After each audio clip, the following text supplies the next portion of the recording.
Llegó con $1000 en el bolsillo, sin apenas saber hablar inglés, sin coche, sin conocer a nadie, solo con una idea fija en la cabeza: trabajar, ahorrar y empezar de cero.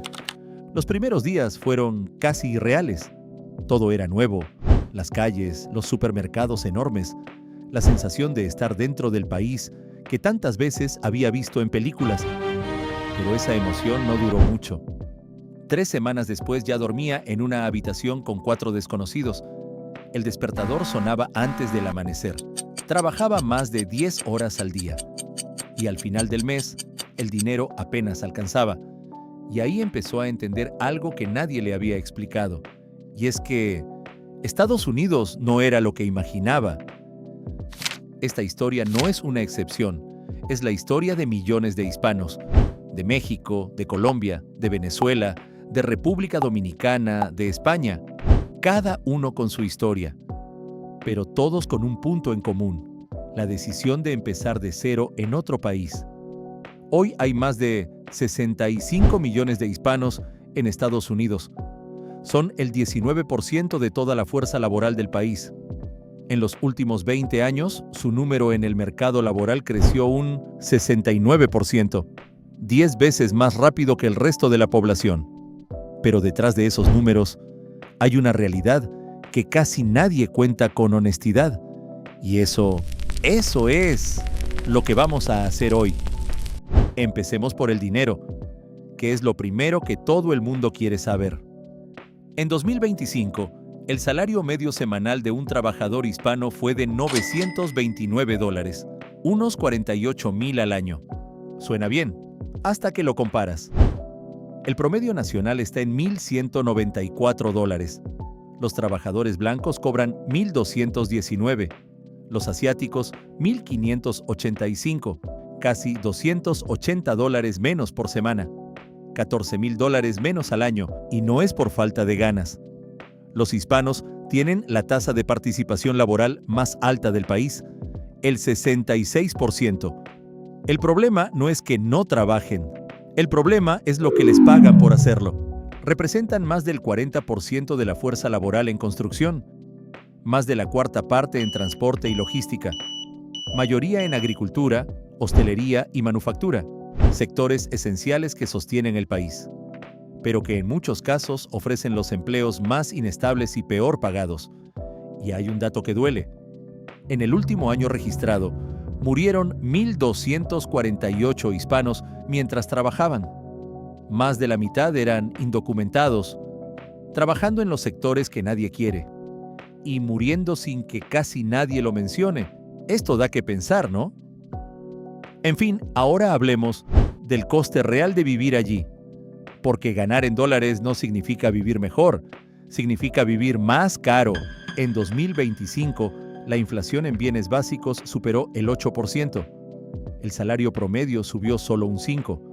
El poder adquisitivo real bajó. Mantener a una familia cuesta hoy más de $6,000 al mes.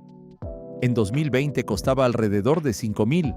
Son $1,300 más al mes que hace 6 años, pero el salario sigue exactamente igual. 6 de cada 10 familias hispanas califican su situación como regular o mala. El 40% admitió recortar en alimentación para llegar a fin de mes. Un estudio de Nielsen en 2025 lo resume en una frase: casi la mitad de los latinos en Estados Unidos cree que el sueño americano se está muriendo. No porque no quieran trabajar, sino porque trabajan mucho y el sistema no avanza al mismo ritmo que su esfuerzo. Pero hay otro lado que tampoco se cuenta suficiente. En 2023, la comunidad latina generó $4,1 billones, más que el PIB completo de Reino Unido, Francia o India. Si los latinos en Estados Unidos formasen un país independiente, serían la quinta economía más grande del mundo. Desde 2019 son responsables del 30% del crecimiento real de toda la economía americana. Aportan el 80% del crecimiento neto de la fuerza laboral. Con una edad media de 31 años, 10 menos que el trabajador no latino. Son el presente y son el futuro, pero muchos siguen sin ser tratados como tal. Seguimos con la parte que más preguntas genera. ¿Cómo entrar? ¿Y qué diferencia hay entre ser latino o europeo para conseguirlo? Porque no es lo mismo, y esa diferencia importa más de lo que parece. Empecemos por lo que comparten. Tanto latinos como europeos pueden optar a las mismas visas de trabajo universales. La H-1B para profesionales especializados, con sorteo anual y patrocinador obligatorio. La L-1 para quien ya trabaja en una multinacional con oficina en Estados Unidos. Y la O-1 para talentos extraordinarios en cualquier campo, también sin límite anual. Si eres el nuevo Einstein en lo tuyo, este es tu visado. Pero aquí empiezan las diferencias. La primera es el punto de partida. Los europeos, incluidos los españoles, pueden entrar a Estados Unidos sin visado hasta 90 días, con solo tramitar el ESTA, una autorización electrónica de $21 que se aprueba en minutos. Un latino necesitará un visado de turista. Eso implica entrevista en el consulado, semanas de espera y una tasa de rechazo que puede ser alta, depende del perfil de cada uno. El europeo llega sin barreras. El latino ya empieza con un obstáculo. Eso sí, el ESTA no permite trabajar. Entrar con ESTA y trabajar es una violación federal. Deportación y 10 años de prohibición para todos, sin excepción. La segunda diferencia son los tratados bilaterales. España tiene un tratado con Estados Unidos desde 1902. Eso da acceso a la visa E2 de inversión. Creas un negocio real en el país, vives allí mientras lo gestionas, sin cuota, sin sorteo, con renovaciones indefinidas. El cónyuge obtiene permiso de trabajo automáticamente, lo que es una gran opción para emprendedores con familia. Algunos países latinoamericanos también tienen ese tratado. Argentina, Chile, Colombia, Costa Rica, Honduras, México, Panamá y Paraguay pueden acceder a la E2. Pero Venezuela, Bolivia, Perú, Ecuador o República Dominicana no. Sus ciudadanos no pueden solicitar esa visa, y eso cierra una puerta importante. Aquí te damos un truco que poca gente conoce y que puede cambiar el juego a tu favor. Un latinoamericano sin acceso a la E2 que tiene derecho a la ciudadanía española, por descendencia o residencia, puede tramitarla y solicitar la visa como español. La doble nacionalidad se convierte en una estrategia migratoria real y legal. La tercera diferencia es más invisible pero igual de real. Los empleadores americanos que patrocinan visas H-1B tienden a ver con más confianza los perfiles europeos que los latinoamericanos. No es justo, pero es una realidad. Y por último, desde 2026 hay una nueva tarifa de integridad de visa de $250 que se aplica a casi todas las visas solicitadas en embajadas. Para muchos latinoamericanos con menos recursos, ese coste extra no es menor.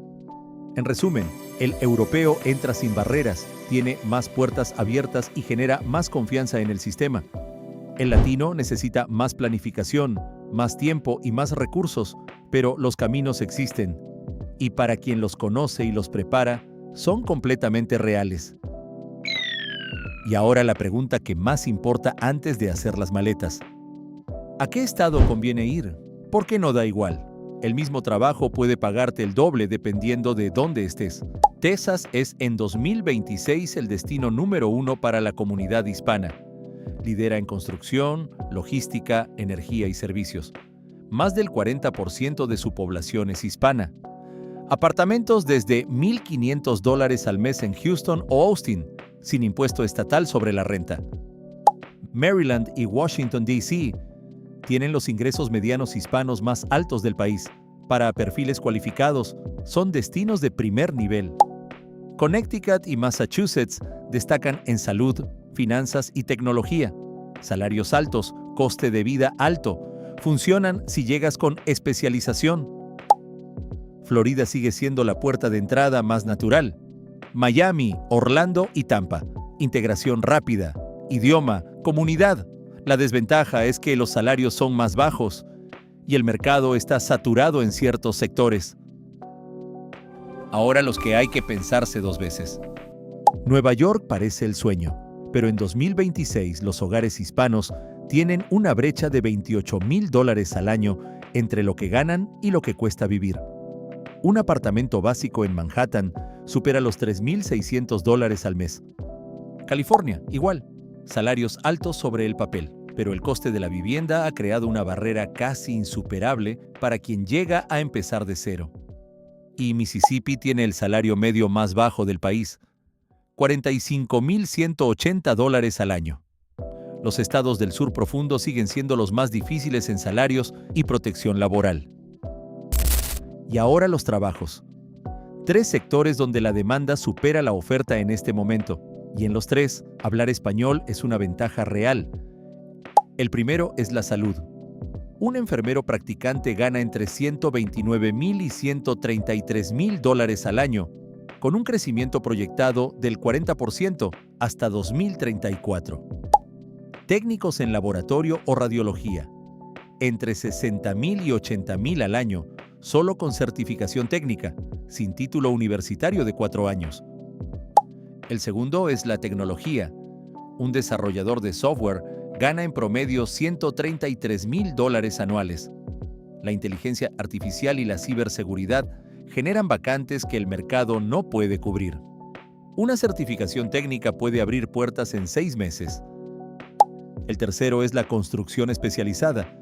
Electricistas, fontaneros, soldadores, técnicos en climatización. Salario mediano de $1,112 semanales, más de $57,000 al año. Sin diploma, alta demanda, baja competencia cualificada y con escasez de relevo generacional. Quien entra ahora, entra en el mejor momento. Y hay un dato que lo cambia todo. Un trabajador hispano bilingüe en cualquiera de estos sectores puede ganar hasta un 19% más que alguien que solo habla un idioma. El español no es solo tu lengua. En el mercado laboral americano de 2026 es una herramienta de negociación. En resumen, si vienes a empezar de cero, Texas o Florida, integración rápida, coste razonable, mercado activo. Si vienes con cualificación, Maryland, Connecticut o Washington, D.C. Más competencia, más rentabilidad. Si vienes sin título, construcción especializada o certificaciones en salud, demanda alta, entrada accesible, buen salario. Y si vienes con inglés y español, ya tienes una ventaja que mucha gente no tiene, solo falta saber usarla. Y ahora lo que está pasando en 2026, porque el contexto político es parte del día a día de millones de personas. La administración Trump lleva desde enero de 2025 aplicando una de las políticas migratorias más restrictivas en décadas. El ICE sigue activo con arrestos, detenciones y deportaciones. Los Dreamers, jóvenes que llegaron de niños y solo conocen este país, siguen en incertidumbre permanente. Y desde junio de 2025, una proclamación presidencial suspendió la entrada y emisión de visados a nacionales de ciertos países considerados de riesgo. El impacto económico es real y medible. En los primeros 8 meses de 2025, la creación de empleo en los sectores con mayor presencia latina cayó un 35%. Solo en construcción, 115,000 empleos menos que el año anterior. El miedo no es abstracto, se convierte en trabajadores que rechazan empleos por temor, en familias viviendo con la maleta preparada, en comunidades enteras en modo supervivencia. Y los votos lo reflejan. En septiembre de 2025, la aprobación de la administración entre latinos había caído al 37%.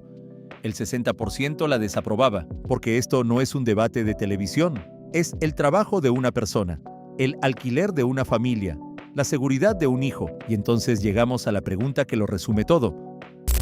¿Vale la pena? La respuesta honesta es que depende del país de origen, de la cualificación, del dinero disponible, del camino elegido para entrar. Pero hay una cosa que cambia radicalmente las probabilidades: el plan. Quien llega con documentación en regla, una reserva mínima de 6 meses de gastos y un sector de trabajo claro, tiene posibilidades reales. Quien llega solo con la ilusión, se enfrenta a una curva de aprendizaje durísima y muy cara. Estados Unidos no es el paraíso que algunos venden, ni el desastre que otros describen. Es un lugar con oportunidades reales y con dificultades reales.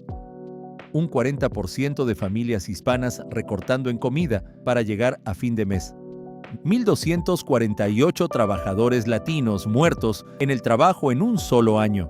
Y al mismo tiempo, una comunidad que genera más riqueza que la economía entera de Francia.